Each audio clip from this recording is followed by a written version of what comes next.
Hi guys, welcome back to cook with L G channel. ಇವತ್ತಿನ ವಿಡಿಯೋದಲ್ಲಿ ತೂತೊಡೆ ಮಾಡೋದು ಹೇಗೆ ಅಂತ ನೋಡೋಣ.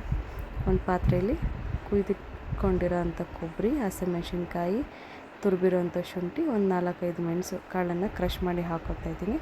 ಹಾಕ್ಕೊಂಡು ಇದಕ್ಕೆ ನಾನು ಉದ್ದಿನಬೇಳೆನ ಮುಂಚಿನ ದಿನವೇ ಒಂದು 4 ಅವರ್ ನೆನೆಸಿ ಚೆನ್ನಾಗಿ ರುಬ್ಬಿಟ್ಕೊಂಡಿದ್ದೀನಿ.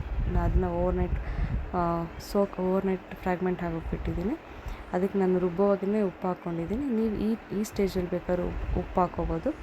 ಉಪ್ಪು ನಿಮ್ಮ ಟೇಸ್ಟಿಗೆ ಎಷ್ಟು ಬೇಕೋ ಅಷ್ಟು ಉಪ್ಪು ಹಾಕ್ಕೊಂಡು ಅದನ್ನ ಸ್ವಲ್ಪ ನಾನು ಕೊತ್ತಂಬರಿ ಸೊಪ್ಪು ಹಾಕಿ ಚೆನ್ನಾಗಿ ಮಿಕ್ಸ್ ಮಾಡ್ಕೊತಾಯಿದ್ದೀನಿ.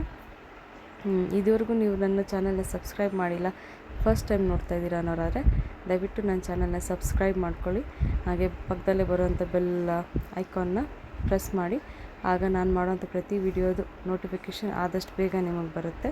ನೋಡಿ, ಚೆನ್ನಾಗಿ ಮಿಕ್ಸ್ ಮಾಡ್ಕೊಂಡಿದ್ದೀನಿ. ಈ ಮಿಕ್ಸ್ ಆಗೋ ಸ್ಟೇಜಲ್ಲಿ ನಾನು ಆಲ್ರೆಡಿ ಬಾಣಲಿಗೆ ಎಣ್ಣೆ ಹಾಕಿ ಎಣ್ಣೆ ಕಾಯಕ್ಕೆ ಇಟ್ಟಿದ್ದೀನಿ.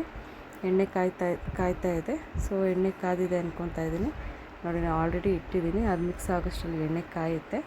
ನೀವು ಬೇಕಾದ್ರೆ ಸ್ವಲ್ಪ ಸೋಡಾ ಕೂಡ ಹಾಕ್ಬೋದು. ಸೋಡಾ ಹಾಕೋದ್ರಿಂದ ಸ್ವಲ್ಪ ಫ್ಲಫಿಯಾಗಿ ಸಾಫ್ಟಾಗಿ ಬರುತ್ತೆ ಉದ್ದಿನವಡೆ. ಎಣ್ಣೆ ಕಾದಿದೆ ಅಂತ ಅಂದ್ಕೊತಾ ಇದ್ದೀನಿ.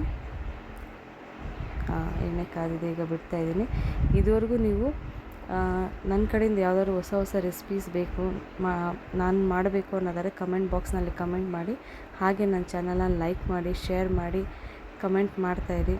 ಪ್ಲೀಸ್ ಸಬ್ಸ್ಕ್ರೈಬ್ ಮಾಡ್ಕೊಳ್ಳಿ. ನಾನು ಮಾಡೋವಂಥ ಅಡುಗೆಗಳದ್ದು ಪ್ರತಿಯೊಂದು ನೋಟಿಫಿಕೇಷನ್ಸು ನಿಮ್ಗೆ ಬೇಗ ಬರಬೇಕು ಅನ್ನೋದಾದರೆ ಬೆಲ್ ಐಕಾನ್ನ ಪ್ರೆಸ್ ಮಾಡಿ. ನೋಡಿ, ಆಯಿತು. ಈಗ ಎಣ್ಣೆ ಕಾಯ್ದಿದೆ, ಹಾಕ್ತಾಯಿದ್ದೀನಿ. ಇದು ಸ್ವಲ್ಪ ಅದಾಗದೆ ತಳ ಬಿಡೋವರೆಗೂ ನೀವು ಶೇಕ್ ಮಾಡಿಬಿಡಿ. ಶೇಕ್ ಮಾಡಿದ್ರೆ ಅದ್ರ ಶೇಪು ಕೆಟ್ಟೋಗುತ್ತೆ, ಆಮೇಲೆ ಆ ಹೋಲ್ಸು ಕೂಡ ಬರೋಲ್ಲ, ಎಲ್ಲ ತಳ ಅಂಟ್ಬಿಡುತ್ತೆ. ಅದು ಚೆನ್ನಾಗಿ ಕಾದ ಮೇಲೆ ಅದೇ ಮೇಲೆ ಬರುತ್ತೆ. ನೀವೇನು ಬ್ಯಾಟರ್ ಹಾಕಿರ್ತೀರಲ್ಲ ಅದೇ ಮೇಲೆ ಬರುತ್ತೆ. ಅದು ಮೇಲೆ ಬಂದಾಗ ನೋಡಿ, ಒಂದು 2 ಮಿನಿಟ್ಸ್ ಬಿಟ್ಟು ನಾನು ಅದನ್ನ ಫ್ಲಿಪ್ ಮಾಡ್ತಾಯಿದ್ದೀನಿ. ಫ್ಲಿಪ್ ಮಾಡಿಕೊಂಡು ಎರಡೂ ಕಡೆಯೂ ಸ್ವಲ್ಪ ಗೋಲ್ಡನ್ ಬ್ರೌನ್ ಅಥವಾ ಬ್ರೌನ್ ಬರೋವಾಗ ರೋಸ್ಟ್ ಮಾಡ್ಕೊಳ್ಳಿ.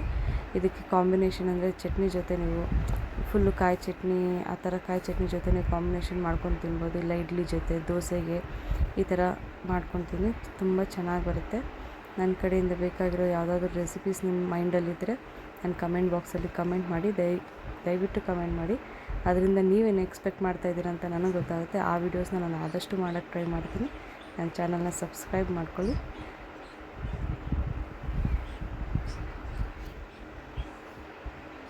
ಚೆನ್ನಾಗಿ ಕಾದಿದೆ. ಈ ಸ್ಟೇಜಲ್ಲಿ ನೀವು ತೆಗಿಬೋದು. ಇದನ್ನು ಇಷ್ಟು ಮಾತ್ರ ಬ್ರೌನ್ ಆದರೆ ಸಾಕು. ನೀವು ಸಾಂಬಾರು ಬೇಕು, ಇದರದ್ದೇ ಆದಂಥ ಸಾಂಬಾರು ಕೂಡ ಇದೆ. ಸಾಂಬಾರು ಡಿಪ್ ಬೇಕು ಅನ್ನೋದಾದರೆ ಸಾಂಬಾರ್ದು ನಾನು ವಿಡಿಯೋ ನಿಮಗೆ ಮಾಡಿ ಹಾಕ್ತೀನಿ. ನೀವು ಕಮೆಂಟ್ ಬಾಕ್ಸಲ್ಲಿ ಕಮೆಂಟ್ ಮಾಡಿ, ನಾನು ಅದನ್ನು ಕೂಡ ಶೇರ್ ಮಾಡ್ತೀನಿ. ತುಂಬ ಈಸಿಯಾಗಿ ಬೇಗನೆ ಬ್ರೇಕ್ಫಾಸ್ಟಿಗೆ ಮಾಡ್ಕೊಳ್ಬೋದಾದಂಥ ರೆಸಿಪಿಗಳಿದೆಲ್ಲ.